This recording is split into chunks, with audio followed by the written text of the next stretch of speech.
Caracas, 11 de septiembre de 2008. Esa fecha se asocia a otra tragedia mundial, pero en Venezuela pasó algo que impactó la diplomacia como un cristal roto. Un discurso político se convirtió en una escena que aún vemos en archivos y noticias.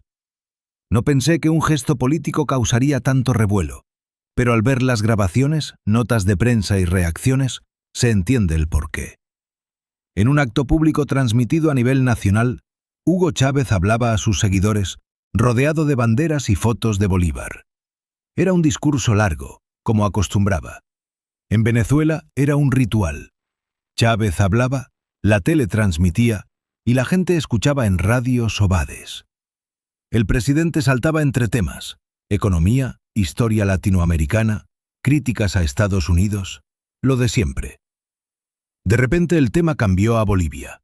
El presidente Evo Morales había expulsado al embajador estadounidense, acusándolo de conspirar con la oposición en Santa Cruz. Había tensiones en Bolivia, protestas, bloqueos y choques. Morales dijo que el embajador se reunía con líderes opositores que buscaban autonomía. Cuando Chávez mencionó esto, el ambiente cambió. Primero apoyó a Morales, diciendo que América Latina no es patio trasero de nadie. Aplausos. Todo normal en su discurso. Pero luego hizo una pausa que pareció tensa. Chávez subió el tono y dijo que Venezuela también tenía un embajador gringo que debía irse. Mencionó a Patrick Daddy, el embajador de Estados Unidos en Caracas. Las cámaras grabaron. La gente gritó. Chávez sonrió y dijo algo que daría la vuelta al mundo en minutos. «Váyanse al carajo, yanquis». La gente explotó de alegría. Algunos levantaron los puños, otros corearon consignas. En la tele se oían insultos contra Estados Unidos. Chávez confirmó que el embajador tenía 72 horas para irse de Venezuela. Aquí, el mitin se convirtió en un problema diplomático. Expulsar a un embajador es serio. En relaciones internacionales, declarar a alguien persona non grata es agresivo, sin romper relaciones. En minutos, las agencias de noticias dieron la alerta. Reuters publicó la noticia casi al final del discurso y AP lo confirmó. En una hora, Washington, Madrid, Buenos Aires y Bogotá repetían la frase de Chávez. Lo curioso es que muchos titulares no tradujeron la expresión, la dejaron en español. Quizás la traducción no sonaba igual, o el insulto ya era un símbolo. Mientras, en la Embajada de Estados Unidos en Caracas, el ambiente era más calmado. El protocolo es claro. Si un país expulsa a un embajador, el otro responde igual. En Washington, George W. Bush ordenó la expulsión del embajador venezolano Bernardo Álvarez. El Departamento de Estado dijo que la decisión de Chávez era lamentable. Algunos notaron que la reacción fue muy rápida para ser una sorpresa. Ese día, en Caracas, la noticia corrió como la pólvora. En barrios populares celebraron la frase de Chávez como un desafío a Estados Unidos. En cafés del Este, donde está la oposición, fue diferente. Hablaban de irresponsabilidad, aislamiento y una escalada innecesaria. Entrevisté a periodistas que cubrieron el evento y varios coincidieron en que nadie esperaba el anuncio así, en un mitin. Estas decisiones se comunican por la Cancillería, no con un insulto en la tele. ¿Fue una reacción por Bolivia? ¿O ya estaba decidido y usó ese momento? Días antes había señales raras, tensiones con la embajada gringa, acusaciones y un ambiente tenso en Caracas. El momento pareció espontáneo, pero al revisar documentos y fechas, siento que la cosa venía de antes. Quizás ese fue el momento en que explotó todo. Al ver las imágenes de ese 11 de septiembre, la idea fácil es pensar que fue una reacción emocional de Chávez. Muchos titulares lo explicaron así: un líder populista, un discurso y un insulto. Fin de la historia. Pero al investigar más, esa explicación no cuadra. La tensión entre Estados Unidos y Venezuela no empezó ahí, sino que llevaba casi 10 años. Y la clave de todo es el petróleo. Venezuela era un gran proveedor de petróleo a Estados Unidos. Desde los años 70, los barcos petroleros salían hacia las refinerías del Golfo de México. Por décadas el flujo fue constante. El petróleo venezolano alimentaba refinerías en Texas y Luisiana y empresas estadounidenses participaban en el negocio. Eso cambió a fines de los 90. En diciembre de 1998, Hugo Chávez ganó las elecciones con más del 56% de los votos. Llegó al poder con un discurso nacionalista, de justicia social y con una idea. Venezuela había sido gobernada por élites que entregaron el petróleo a extranjeros. En las primeras entrevistas de Chávez, mencionó directamente a Washington, no como socio, sino como una fuerza que había influido en la política venezolana. En febrero de 1999, Chávez asumió el cargo y convocó una asamblea constituyente, lanzando la Revolución Bolivariana. Para muchos venezolanos pobres era una promesa de mejorar su situación económica gracias al petróleo. Pero para las empresas energéticas significaba que el Estado iba a recuperar el control del negocio. Aquí entra en juego PDVSA, la petrolera estatal. Por décadas, PDVSA había operado con mucha autonomía. Ingenieros, gerentes y ejecutivos eran una élite técnica casi como un Estado dentro del Estado. Chávez criticó ese modelo, diciendo que la empresa servía a intereses corporativos y no al pueblo. En 2001 hubo el primer choque. Ese año el gobierno aprobó una nueva ley de hidrocarburos que aumentó la participación del Estado en proyectos petroleros y subió las regalías que debían pagar las empresas extranjeras. En resumen, más dinero para Venezuela, menos para las multinacionales.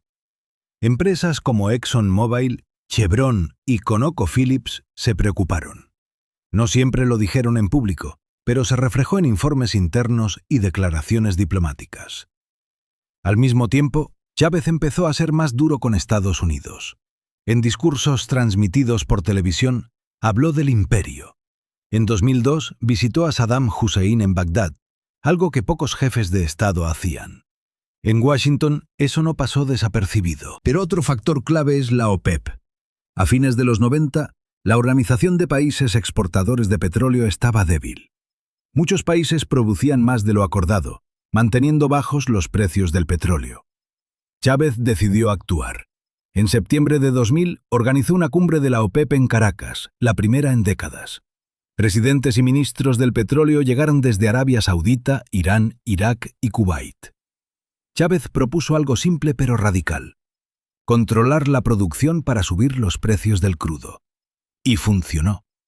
Entre fines de 1999 y principios de 2001, el precio del barril de petróleo casi se duplicó. Para los países exportadores fue una bendición, pero para los consumidores, como Estados Unidos, fue otra historia. En documentos diplomáticos y artículos de la época, funcionarios estadounidenses empezaron a ver a Chávez no solo como un político incómodo, sino como alguien que alteraba el mercado energético. Mientras tanto, en Venezuela la división creció. En Caracas, en barrios como Chacao y Altamira, muchos veían al presidente como un peligro para la economía. En barrios populares como Catia y Petare, la opinión era diferente.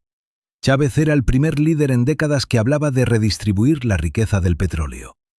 Dos Venezuelas se miraban con desconfianza. Y en medio de ese choque interno, la relación con Washington se tensó. Discursos fuertes, decisiones económicas que afectaban a empresas extranjeras y una política petrolera para subir los precios. Si solo vemos el episodio del embajador expulsado, parece un gesto teatral. Pero al analizar la reforma petrolera, la lucha en PDVSA, la cumbre de la OPEP y el cambio en el precio del petróleo, el conflicto se ve diferente. No como algo espontáneo, sino como intereses que chocaban. Y algo más me preocupa al revisar esos años. Cuando la tensión entre Venezuela y Estados Unidos estaba en su punto máximo, ocurrió un evento que aún divide a los investigadores y a los venezolanos. En abril de 2002, Hugo Chávez dejó de ser presidente por 48 horas. Y aún no se sabe quién estuvo detrás del intento de golpe. Al analizar lo que pasó después del intento de golpe de abril de 2002, el tono de Hugo Chávez cambió. Antes criticaba a Washington, cuestionaba la política exterior de Estados Unidos. Pero después de esas 48 horas en las que fue sacado del poder y luego regresó al Palacio de Miraflores, su lenguaje se volvió más directo, como si hubiera superado un límite. Hay un discurso que se repite en los archivos de TV. Fue en Caracas, en agosto de 2002, meses después del golpe fallido. Chávez miró a la cámara durante su programa Aló Presidente y dijo algo que sonó como una advertencia. Venezuela se enfrentaba a un imperio. No usó metáforas, sino que dijo imperio norteamericano. Al revisar las grabaciones, el público no pareció sorprendido, sino que aplaudió. Para parte de la sociedad venezolana, el país estaba librando una lucha histórica contra una potencia extranjera. Aquí está la idea central del proyecto político de Chávez: la revolución bolivariana. La idea era reconstruir América Latina como un bloque independiente de la influencia de Washington. Chávez hablaba de Simón Bolívar, el líder independentista del siglo XIX, que soñaba con una América Latina unida. Pero ese sueño se transformó en una alianza política, económica y militar para equilibrar el poder de Estados Unidos. En diciembre de 2004, Chávez y Fidel Castro anunciaron la creación de la Alianza Bolivariana para los Pueblos de Nuestra América, la ALBA. Oficialmente, era un proyecto de integración económica alternativo al área de libre comercio de las Américas impulsada por Washington. Pero el esquema era peculiar. Venezuela enviaría petróleo subsidiado a países del Caribe y América Central, mientras Cuba enviaría médicos, maestros y asesores. En barrios pobres de Caracas y en pueblos de Bolivia o Nicaragua aparecieron brigadas médicas cubanas, clínicas improvisadas, programas sociales y alfabetización. Para muchos ciudadanos comunes era cooperación solidaria, pero para los críticos era influencia política. Mientras tanto, la relación entre Venezuela y Estados Unidos siguió empeorando. En septiembre de 2006, Hugo Chávez subió al podio de la Asamblea General de la ONU en Nueva York. George W. Bush había hablado el día anterior. Chávez dijo que aún olía a azufre en la sala, porque ayer estuvo aquí el diablo. El comentario causó risas, aplausos e indignación. Pero más allá del espectáculo, el mensaje era claro. El enfrentamiento con Estados Unidos ya no era solo político o económico, sino una narrativa global. Chávez empezó a construir alianzas que incomodaron a Washington. En Moscú firmó acuerdos de cooperación militar con Rusia. Venezuela compró fusiles AK-103 fabricados por Kalashnikov y sistemas de defensa aérea. En Teherán se reunió con el presidente iraní Mahmoud Ahmadinejad y anunció proyectos conjuntos de energía y construcción. En esas visitas, Chávez insistió en construir un mundo multipolar, un sistema donde Estados Unidos dejara de ser la única potencia dominante. Pero algo me desconcertó al comparar discursos y decisiones prácticas. A pesar de la retórica contra el imperio, el petróleo venezolano siguió fluyendo hacia Estados Unidos. Incluso a mediados de la década de 2000, Estados Unidos seguía siendo el principal comprador de petróleo venezolano. Las refinerías de Citgo, propiedad de PDVSA, seguían operando en Texas y Luisiana. Barcos cargados en el puerto de José o en Maracaibo cruzaban el Caribe hacia el Golfo de México cada semana. ¿Cómo podía existir un enfrentamiento ideológico tan fuerte mientras el negocio energético seguía funcionando? En Caracas, algunos lo explicaron. Venezuela necesitaba ese mercado y Estados Unidos necesitaba ese tipo de crudo pesado que las refinerías estadounidenses estaban adaptadas para procesar. Pero también hubo escándalos diplomáticos menores que aumentaron la tensión. En 2005, funcionarios venezolanos acusaron a organizaciones financiadas por la National Endowment for Democracy, un organismo estadounidense que financia proyectos políticos y sociales en el extranjero, de apoyar a grupos opositores en Venezuela. Washington dijo que eran programas de promoción democrática. La lógica se rompió un poco. Esos programas existían, pero en otros países ese tipo de financiación había coincidido con momentos de inestabilidad política. En Caracas, la sospecha creció, y se habló de ella en programas de TV, discursos y conversaciones informales. Para los partidarios de Chávez, el conflicto con Estados Unidos ya no era diplomático, sino una confrontación histórica entre dos modelos de poder. Y mientras todo esto se acumulaba, la tensión crecía como una presión dentro de una tubería.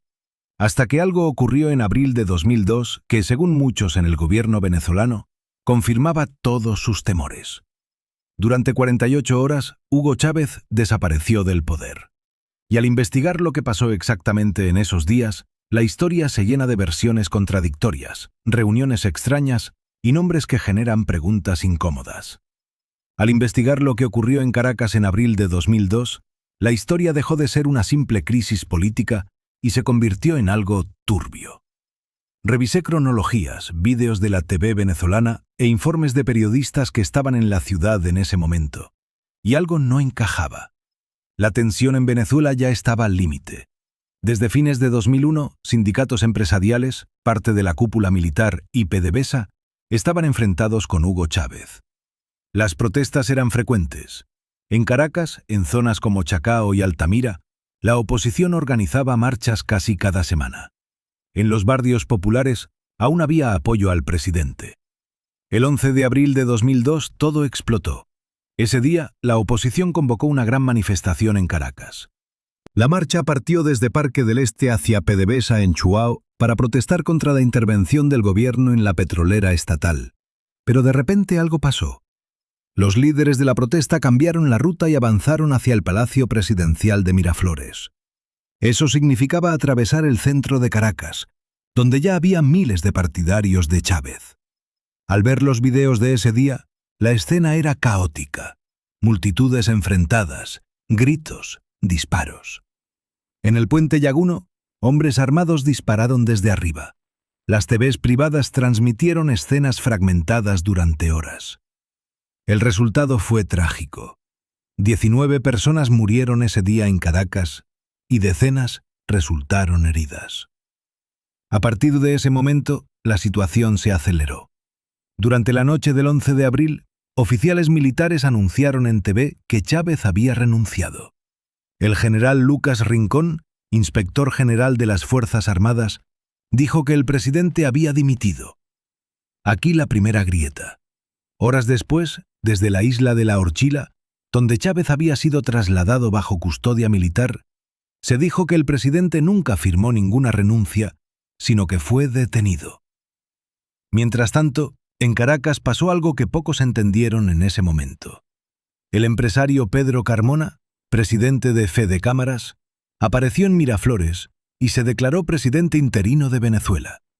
El 12 de abril, Carmona firmó un decreto que disolvió la Asamblea Nacional, el Tribunal Supremo y varias instituciones del Estado. En resumen, desmanteló la estructura institucional creada por la nueva Constitución aprobada 3 años antes. Ese decreto me sorprendió. No era un gobierno provisional improvisado, sino algo preparado con anticipación.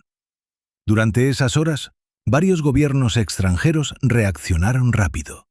España y Estados Unidos hicieron declaraciones que muchos en Venezuela interpretaron como reconocimiento implícito del nuevo gobierno.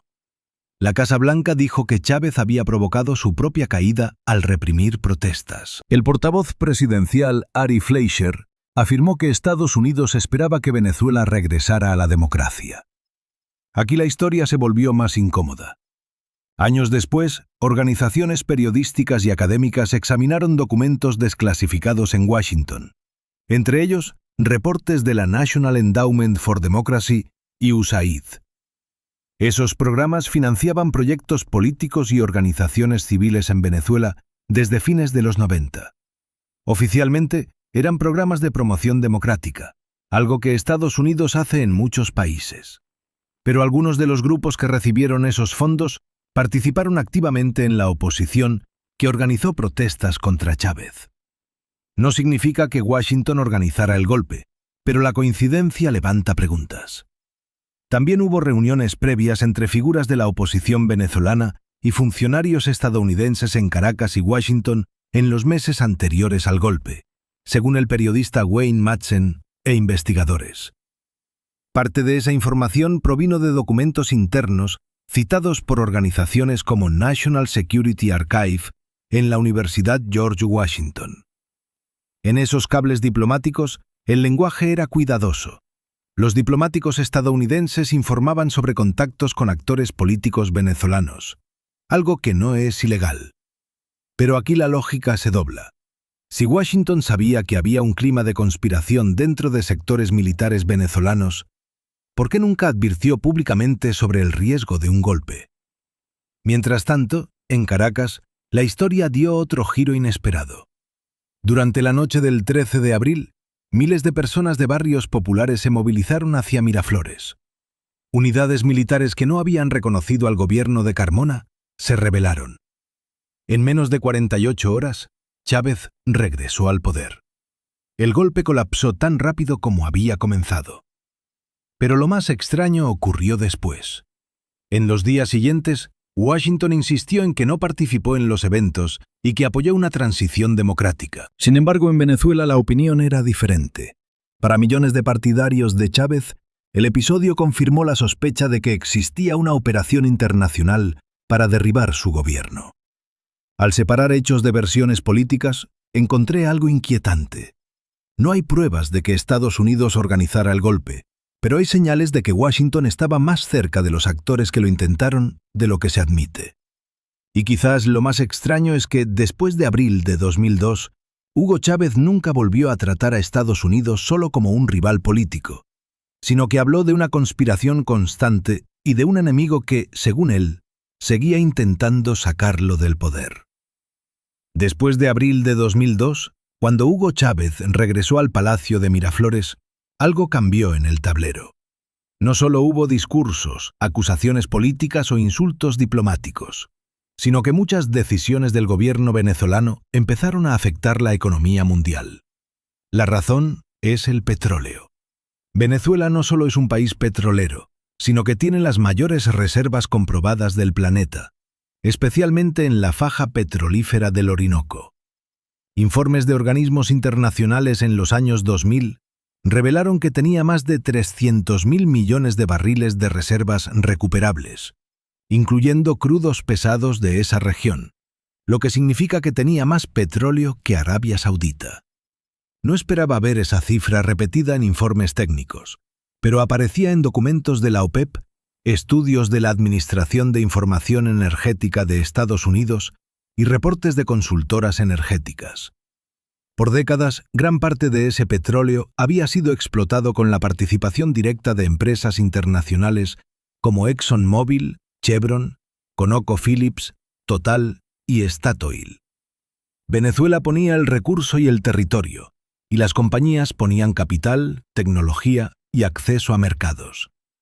Ese equilibrio se rompió en los años posteriores al intento de golpe. En 2004 y 2005 el gobierno de Chávez lanzó una ofensiva para recuperar el control estatal sobre los proyectos petroleros en la faja del Orinoco. Las reglas cambiaron. Los contratos de apertura petrolera firmados en los años 90 fueron revisados, y las compañías extranjeras debían convertirse en socios minoritarios dentro de empresas mixtas controladas por PDVSA. Algunas aceptaron, como Chevron, que negoció nuevas condiciones y se quedó en el país. Otras reaccionaron de forma más dura. ExxonMobil y ConocoPhillips rechazaron las nuevas reglas. En 2007, cuando el gobierno venezolano nacionalizó los proyectos estratégicos en la faja del Orinoco, estas empresas se fueron y comenzaron litigios internacionales. Aquí hay un detalle interesante que rara vez se discute en los discursos políticos. Las demandas no se presentaron solo en tribunales comerciales, sino que varias llegaron al Centro Internacional de Arreglo de Diferencias Relativas a Inversiones, FIADI, un organismo del Banco Mundial con sede en Washington. Las cifras en juego eran enormes, miles de millones de dólares. Mientras tanto, en Caracas el gobierno presentó la nacionalización como una recuperación histórica de la soberanía energética.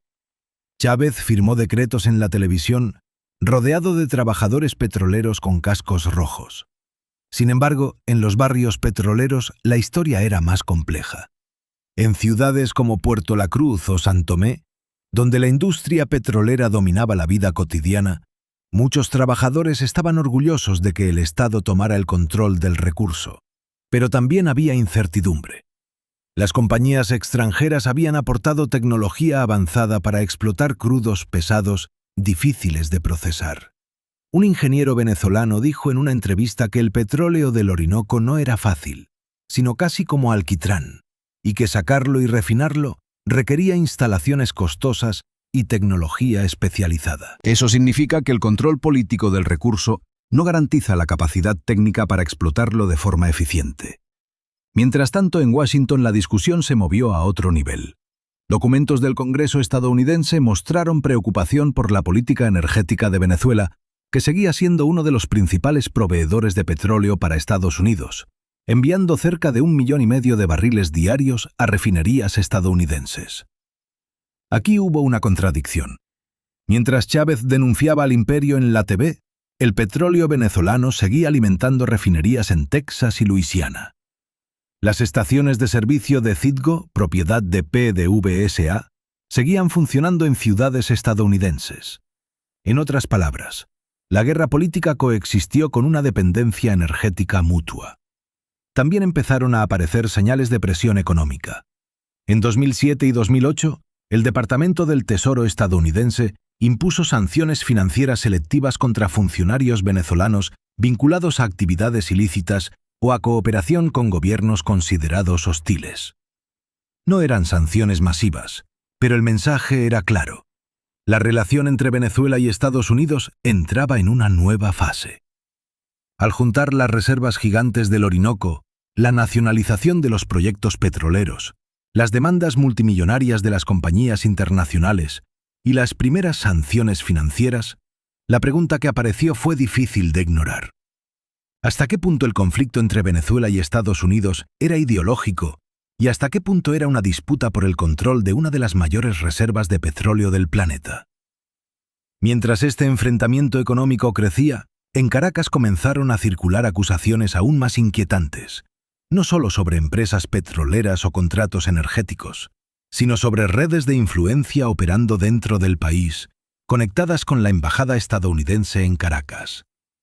Después de que el conflicto por el petróleo salió a la luz, apareció otra capa en esta historia. Si solo vemos los discursos de Chávez o las nacionalizaciones de la industria energética, puede parecer que el enfrentamiento con Estados Unidos era directo, casi teatral, con dos gobiernos chocando públicamente. Sin embargo, al revisar documentos, cables diplomáticos y cronologías de esos años, surgió otra impresión. La confrontación se estaba moviendo en un terreno menos visible. Washington seguía hablando de democracia, libertades políticas y estabilidad regional. Pero al mismo tiempo comenzaban a activarse instrumentos de presión que rara vez aparecían en los titulares. El primero de ellos fue el frente diplomático. Después de los acontecimientos de abril de 2002, la relación entre Venezuela y Washington se tensó. La embajada estadounidense en Caracas seguía operando con normalidad en las Mercedes, pero los contactos políticos se volvieron más fríos. Cada año el Departamento de Estado publicaba informes sobre la situación de la democracia en el mundo, y Venezuela comenzó a aparecer cada vez con mayor frecuencia. Al revisar esos informes, especialmente los publicados entre 2003 y 2007, encontré un patrón interesante. Las críticas al gobierno venezolano aumentaron gradualmente, y se habló de concentración de poder, presión sobre los medios de comunicación y debilitamiento institucional. Parecía que eran informes técnicos, pero en diplomacia ese tipo de documentos también funcionaban como señales políticas. El segundo instrumento comenzó a aparecer en el terreno económico y militar. En mayo de 2006, el Departamento de Estado anunció que Estados Unidos suspendía la venta de equipamiento militar a Venezuela, explicando que Caracas no cooperaba suficientemente en la lucha contra el terrorismo. La medida pareció limitada, pero las consecuencias fueron inmediatas. Sin acceso al mercado militar estadounidense, el gobierno venezolano comenzó a buscar proveedores alternativos. Fue entonces cuando comenzaron los grandes contratos con Rusia. Entre 2006 y 2007, Venezuela firmó acuerdos para comprar aviones de combate Su-30, helicópteros militares y más de 100.000 fusiles AK-103 fabricados por el consorcio Kalashnikov. En Moscú, esas ventas se celebraron como una expansión estratégica en América Latina. En Washington, en cambio, el movimiento se interpretó como una señal preocupante. Sin embargo, el terreno más polémico no estaba en las armas ni en la diplomacia, sino en el financiamiento político. Aquí aparecieron dos instituciones que el gobierno de Chávez comenzó a mencionar en sus discursos: USAID y NED, la National Endowment for Democracy. Formalmente, estas organizaciones financiaban proyectos civiles como la formación de líderes comunitarios, programas educativos y el desarrollo de medios independientes. Estados Unidos realizaba ese tipo de programas en decenas de países. Pero al revisar los reportes financieros publicados por la propia NED, encontré algo que llamó la atención. En el año 2002, el mismo año del intento de golpe, la organización destinó más de $1 millón a proyectos dentro de Venezuela, que se repartió entre varias organizaciones locales vinculadas a medios, asociaciones civiles y programas de observación electoral. No era dinero secreto, y los montos aparecían en informes públicos. Pero aquí es donde la historia se volvió incómoda. Algunas de las organizaciones que recibieron esos fondos terminaron participando activamente en movimientos de oposición al gobierno de Chávez. Uno de los ejemplos más citados es la organización Súmate, que jugó un papel central en la campaña para convocar el referéndum revocatorio contra Chávez en 2004. Su figura más visible era María Corina Machado. Para el gobierno venezolano, ese financiamiento era una prueba de interferencia extranjera. Chávez lo mencionaba frecuentemente en sus discursos televisados, acusando a Washington de financiar un plan desestabilizador. Al leer esas acusaciones, intenté separar la retórica política de hechos verificables. Y la verdad es que los fondos existían, y eso está documentado. Lo que sigue siendo discutido es el propósito real de esos programas. Washington siempre defendió que se trataba de apoyo a la sociedad civil y a procesos democráticos, pero en Caracas muchos lo veían de otra manera. Recuerdo un reportaje publicado en el diario Últimas Noticias en 2005, donde un profesor universitario de Caracas dijo algo que me quedó grabado. El problema no era solo el dinero, sino la percepción, ya que cuando una potencia extranjera financia actores políticos dentro de un país polarizado, inevitablemente alimenta sospechas, y esas sospechas comenzaron a crecer. Al mismo tiempo que se desarrollaban estos programas, la embajada estadounidense en Caracas mantenía reuniones frecuentes con periodistas, dirigentes sociales y líderes opositores. En términos diplomáticos, eso es completamente normal. Pero en el clima político venezolano de esos años, cada encuentro alimentaba nuevas teorías. Para los partidarios de Chávez, aquello parecía una red de influencia política operando desde dentro del país. Para la oposición, en cambio, se trataba simplemente de relaciones internacionales normales. Lo curioso es que ambas interpretaciones coexistían, alimentando una polarización cada vez más profunda. Y mientras estas tensiones crecían, sanciones limitadas, financiación política, contactos diplomáticos constantes, el gobierno venezolano comenzó a mirar con desconfianza a un lugar específico de la capital. Un edificio discreto, protegido por vallas de seguridad, ubicado en el este de Caracas. La Embajada de Estados Unidos. Con el paso de los años, en los discursos de Chávez comenzó a aparecer una idea cada vez más insistente. Que esa embajada no era solo un espacio diplomático, sino algo más cercano a un centro de operaciones políticas dentro del propio país. Cuanto más se tensaban las relaciones entre Caracas y Washington, más comenzaba a concentrarse la atención en un lugar concreto del mapa de la capital venezolana. Un edificio discreto en la zona de las Mercedes, rodeado de muros altos, cámaras y guardias. La Embajada de Estados Unidos. Oficialmente una misión diplomática como cualquier otra, pero en los discursos de Hugo Chávez, ese edificio comenzó a aparecer cada vez con más frecuencia, casi como si fuera un personaje más dentro de la historia. En 2006 y 2007, Chávez comenzó a afirmar públicamente que la embajada estadounidense estaba involucrada en actividades de desestabilización dentro de Venezuela. En varias intervenciones televisadas, acusó directamente a funcionarios diplomáticos de reunirse con líderes opositores y con militares retirados.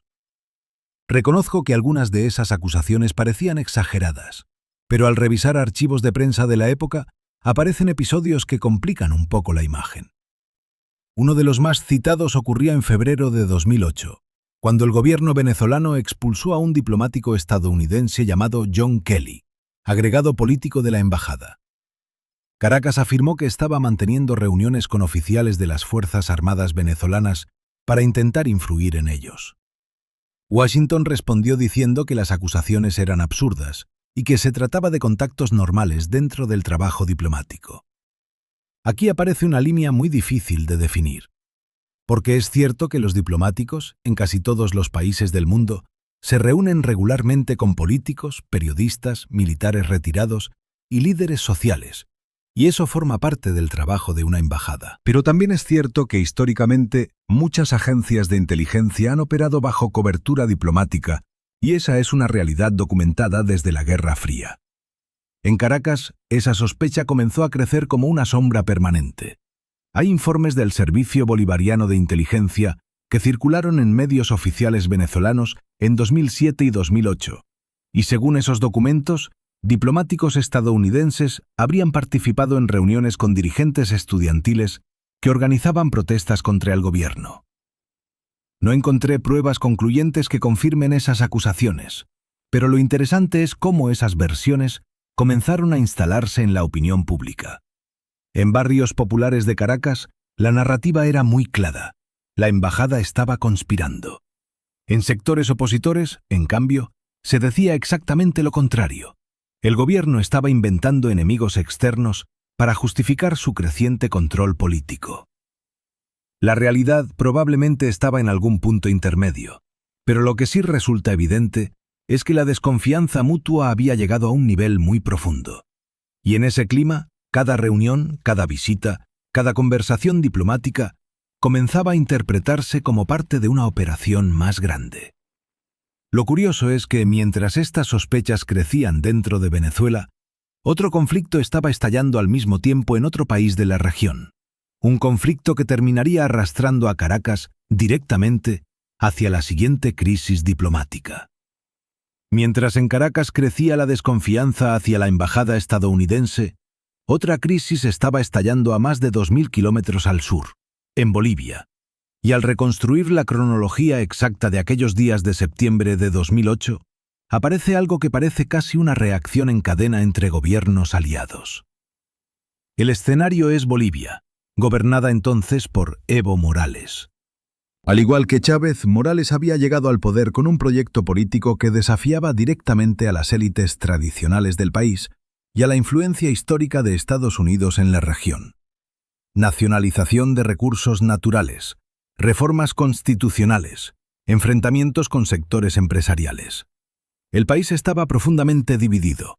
Las regiones orientales de Bolivia, Santa Cruz, Beni, Pando y Tarija, comenzaron a exigir autonomía, y en Santa Cruz, una de las zonas más ricas del país, aparecieron movimientos políticos que acusaban a Morales de centralizar demasiado poder en La Paz. En las calles había protestas, bloqueos de carreteras y ocupaciones de edificios públicos. A comienzos de septiembre de 2008, la tensión alcanzó un punto crítico. El 10 de septiembre, Evo Morales tomó una decisión que sacudió el tablero diplomático regional. Declaró persona non grata al embajador de Estados Unidos en Bolivia, Philip Goldberg, y le dio 72 horas para abandonar el país. La acusación fue directa. Morales afirmó públicamente que Goldberg estaba conspirando con líderes de la oposición en Santa Cruz y otras regiones para desestabilizar su gobierno. Al revisar la trayectoria de Goldberg, encontré un detalle curioso que en ese momento fue muy comentado en América Latina. Antes de llegar a Bolivia, había trabajado en los Balcanes, especialmente en Kosovo, una región marcada por conflictos separatistas. Para los partidarios de Morales, esa coincidencia parecía demasiado simbólica. Washington respondió rápidamente. El Departamento de Estado rechazó las acusaciones y calificó la expulsión del embajador como una decisión injustificada. Pero en Bolivia el conflicto ya había escalado. En la región de Pando se produjeron enfrentamientos violentos entre partidarios del gobierno y opositores. Hubo muertos, y la crisis parecía acercarse peligrosamente a un escenario de ruptura institucional. En ese momento ocurre algo que cambia completamente la dinámica regional. En Caracas, Hugo Chávez sigue de cerca lo que está pasando en Bolivia. Morales no era solo un aliado político, sino que era parte del mismo proyecto geopolítico latinoamericano que Chávez estaba impulsando junto con Cuba y otros gobiernos. El 11 de septiembre de 2008, Durante un acto político transmitido por televisión en Venezuela, Chávez anuncia una decisión inesperada. Dice que si Estados Unidos expulsa al embajador venezolano en respuesta a lo ocurrido en Bolivia, Venezuela hará lo mismo. Pero no se detiene ahí. En el mismo discurso declara que el embajador estadounidense en Caracas, Patrick Daddy, debe abandonar el país y tiene 72 horas para hacerlo. Al revisar los cables de agencias internacionales de ese día, Reuters, Associated Press, AFP, todos coinciden en algo. La decisión fue anunciada en medio de un mitin político frente a miles de simpatizantes. No fue un comunicado diplomático tradicional, sino una declaración pública, casi teatral. Y aquí aparece una pregunta que no es tan simple como parece. ¿Fue realmente una reacción espontánea de solidaridad con Bolivia? Porque al observar el patrón, la respuesta venezolana llega casi inmediatamente después del anuncio de Morales, como si la decisión ya estuviera preparada. Además, la expulsión de embajadores en cadena no era un gesto menor, y en diplomacia, declarar persona non grata a un embajador es uno de los actos más duros antes de romper relaciones. En Washington la reacción fue inmediata. Horas después, Estados Unidos anunció la expulsión del embajador venezolano Bernardo Álvarez, la reciprocidad diplomática clásica. Pero lo interesante es cómo ese episodio fue interpretado dentro de Venezuela. En barrios populares de Caracas, muchos lo celebraron como un acto de desafío contra Estados Unidos, mientras que en zonas opositoras la reacción fue de preocupación, y algunos analistas advertían que el país estaba entrando en un aislamiento internacional peligroso. Sin embargo, lo que más me llamó la atención al revisar testimonios de periodistas que cubrían la región en ese momento es otra cosa. Muchos de ellos decían que la crisis de Bolivia parecía haber servido como detonador, pero no como causa real. Como si la tensión entre Caracas y Washington ya estuviera tan acumulada que solo necesitaba una chispa. Y Bolivia, en ese septiembre turbulento de 2008, terminó siendo esa chispa. Pero lo que ocurriría inmediatamente después, la frase que Chávez pronunció frente a las cámaras, la reacción global y la tormenta diplomática que siguió, convertiría ese momento en algo mucho más grande que un simple gesto de solidaridad entre gobiernos aliados. Al ver la grabación completa del mitin en Venezuela, el momento parece, en la tele y en artículos de opinión, Chávez era el típico líder populista que buscaba problemas a nivel mundial. Algunos lo pintaban como alguien impredecible, dispuesto a desafiar a Estados Unidos para verse mejor. Pero aquí viene lo raro. Aunque Chávez hablaba muy duro, las relaciones económicas entre los dos países no se rompieron en ese momento. Venezuela seguía vendiendo petróleo a Estados Unidos y todo seguía como si nada. Esto es algo que se repite mucho al revisar la historia. La cosa se ponía cada vez más tensa con las palabras, pero seguían necesitándose económicamente. En Caracas, la gente lo veía diferente. Muchos que apoyaban al gobierno sentían que era más que un problema entre países. Era como una declaración de independencia política contra Estados Unidos. Recuerdo que un estudiante de la Universidad Central de Venezuela dijo algo que me quedó grabado. Puede que Chávez exagere, pero al menos alguien le habla a Estados Unidos sin miedo. Y ese sentimiento era real. Ayudó a que esa frase fuera más que un simple insulto. Se convirtió en un símbolo.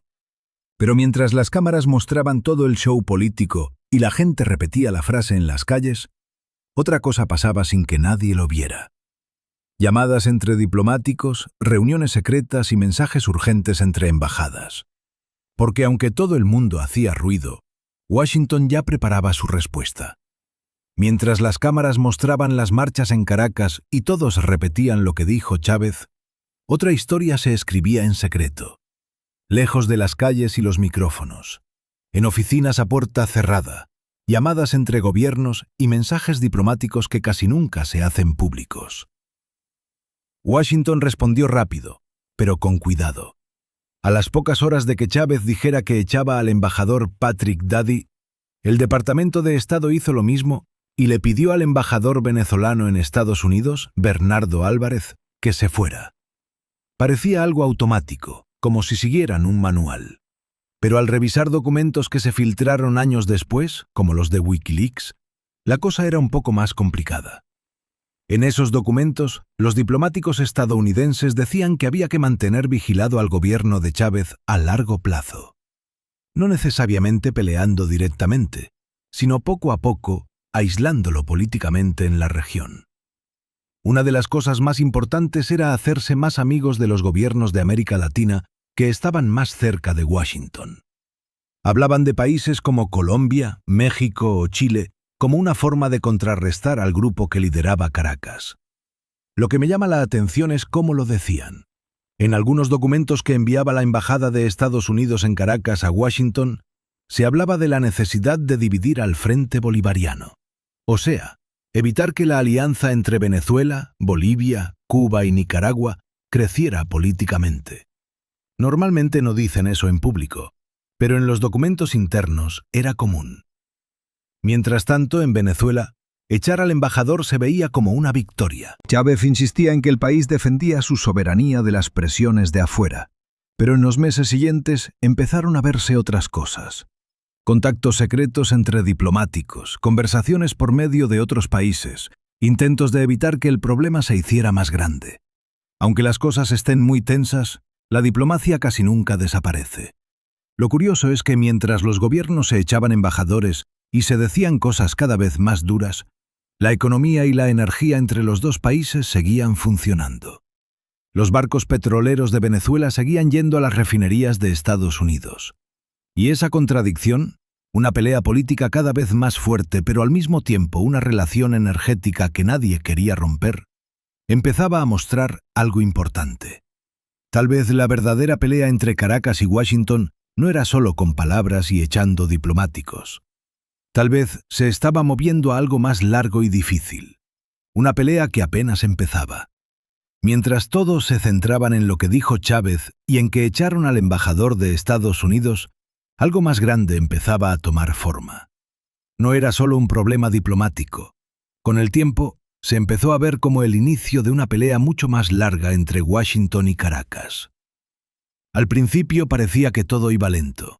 En los últimos años del gobierno de Bush, las cosas estaban tensas, pero no se llegó a romper del todo. El petróleo seguía yendo de un país a otro. Incluso hubo un intento de calmar las cosas cuando Obama llegó a la Casa Blanca en 2009. Recuerdo una escena curiosa en la Cumbre de las Américas en Trinidad y Tobago. Chávez le regaló a Obama un libro de Eduardo Galeano, Las venas abiertas de América Latina. Las cámaras lo grabaron y por unos días pareció que las cosas podían cambiar. Pero esa esperanza duró poco.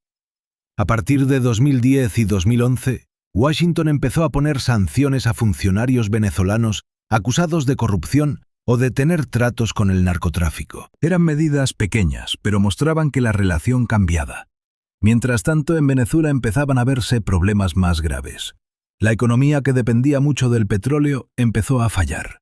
Cuando el precio del petróleo bajó a mediados de la década de 2010, el país perdió mucho dinero. No se importaba casi nada y empezaron a faltar comida y medicinas. Y entonces pasa algo más. En marzo de 2013, Hugo Chávez muere en Caracas después de estar enfermo mucho tiempo. Nicolás Maduro, su sucesor, toma el poder. Muchos pensaron que la tensión con Estados Unidos podía bajar, pero pasó lo contrario. En 2015, el presidente Obama firmó una orden que decía que Venezuela era una amenaza para la seguridad de Estados Unidos. En Caracas, esto se vio como algo muy grave. A partir de ahí, las sanciones se hicieron más grandes. Primero contra funcionarios, luego contra sectores de la economía, y al final contra la industria del petróleo, que era lo más importante para Venezuela. En las calles de Caracas, la gente empezó a sentir las consecuencias de esa pelea entre países. Colas largas en los supermercados, hospitales sin medicinas, apagones. Algunos venezolanos culpaban al gobierno y otros a las sanciones. Lo curioso es que, al ver todo esto, parece que todo empezó en un momento muy claro, cuando un presidente frente a mucha gente decidió echar a un embajador y decir algo que dio la vuelta al mundo. Pero cuanto más reviso todo, más me pregunto si eso fue el principio de la pelea o solo el momento en que un problema que llevaba años creciendo salió a la luz. Cuando ves todo esto desde lejos, el discurso, la expulsión del embajador, las sanciones y el desastre económico en Venezuela, es fácil pensar que todo se reduce a una pelea entre gobiernos. Chávez contra Washington, ideología contra ideología, socialismo contra capitalismo. Pero cuanto más reviso la información, menos creo que sea tan sencillo. Porque si algo muestra todo esto es que la política entre países casi nunca se mueve solo por lo que se dice. Casi siempre hay algo más frío detrás: dinero, mercados, poder. Venezuela no era un país cualquiera en el mundo de la energía. A principios de los años 2000 tenía una de las reservas de petróleo más grandes del mundo, según la OPEP y la Administración de Información Energética de Estados Unidos. La mayor parte estaba en la faja del Orinoco, una región enorme que empresas de otros países habían explotado durante años. Eso hace que Venezuela sea más que un simple país que causa problemas. La convierte en un lugar importante. Desde los años 70, Estados Unidos siempre ha visto a América Latina como una zona de seguridad energética. No siempre lo decían, pero aparece en muchos documentos sobre política exterior. Mantener la estabilidad en los países que producen recursos se veía como algo importante para el país. Cuando Chávez llegó al poder en 1999, todo esto empezó a cambiar. Nacionalizaciones, alianzas con Cuba, acercamiento con Rusia e Irán, proyectos como el ALBA. De repente, aparecía en América un grupo político que no seguía las órdenes de Washington. Y aquí entra otra cosa que se repite mucho al estudiar los problemas entre países: la presión política sobre los gobiernos que no son del agrado de Estados Unidos. A veces son sanciones económicas, otras veces apoyo a políticos de ese país, presión diplomática, campañas en los medios, aislamiento a nivel internacional. No siempre son conspiraciones secretas perfectas. Muchas veces es algo más difuso, una serie de decisiones que toman diferentes instituciones que empujan hacia el mismo lado.